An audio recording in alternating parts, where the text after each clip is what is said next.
లోని తొమ్మలపల్లి కళాక్షేత్రంలో నిర్వహించిన ప్రపంచ ఆదివాసీ దినోత్సవ కార్యక్రమంలో ముఖ్యమంత్రి చంద్రబాబు నాయుడు పాల్గొన్నారు. నిర్వాహకులు సంప్రదాయ గిరిజన నృత్యాలతో చంద్రబాబుకు స్వాగతానికి ఏర్పాట్లు ఘనంగా చేశారు.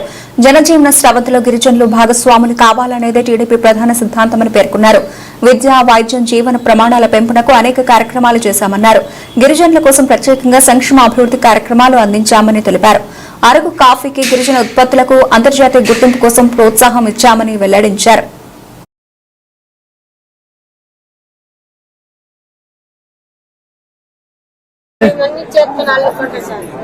ఇప్పుడు కూడా చేస్తున్నారా? ఎన్ని కుటుంబాలు ఉన్నాయి? నీకు కాదు, మీ దగ్గర ఎంతమంది మనుషులు? 52 ఇళ్ళు ఉన్నాయి.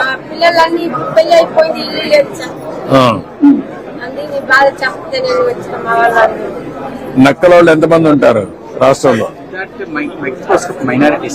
50 ఇండ్లు అక్కడక్కడ ఉంటాయి. ఎందుకు అడుగుతాను నేను.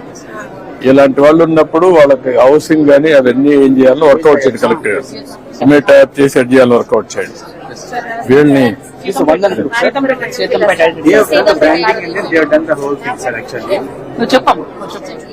రైతులు పండించిన పంటలు సార్, సిరిధాన్యాలు సార్. ఇప్పటికి కూడా మేము ఈ పంటలు తింటున్నాం సార్. ఈ పంటలు తినడం వల్ల ఆరోగ్యానికి మంచిదే సార్. ఇప్పుడు మేము టాబ్లెట్లు తక్కువ వాడుకొని ఇవి తిన్న వల్ల మాకు కొంచెం ఆరోగ్యంగా ఉంది సార్. మాది పిల్లల పంట సార్. మేము పండించి మేము తినలేము సార్.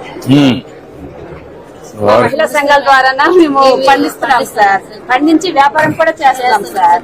నువ్వెంత చేస్తున్నావు వ్యవసాయం? నేనా సార్ 2.5 ఎకరాలు సార్. నువ్వమ్మా ఏమేం చేస్తున్నావు? చిరుధాన్యాలు 7 రకాల చిరుధాన్యాలు పండిస్తాను. 7 రకాలు చేస్తున్నావు.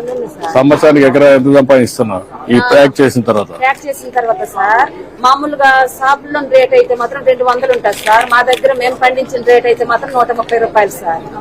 ఒక కొరలు అయితే 130 రూపాయలు సార్. అదే షాప్ లో అనుకుంటే 220 రూపాయలు. ఎకరాకి ఎంత వస్తుంది నీకు? ఎకరాకి నాకు ఎలా చూసినా సరే ఒక పంటకి వస్తుంది సార్ 1,50,000 రూపాయలు వస్తుంది సార్ ఎకరాకి.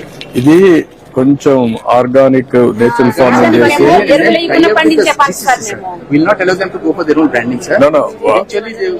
What I'm saying, common brand పెట్టి కొంచెం రేట్ ఆర్గానిక్ సర్టిఫికేషన్ తెచ్చి రేట్ వచ్చి వర్కౌట్ చేసి మాట్లాడు.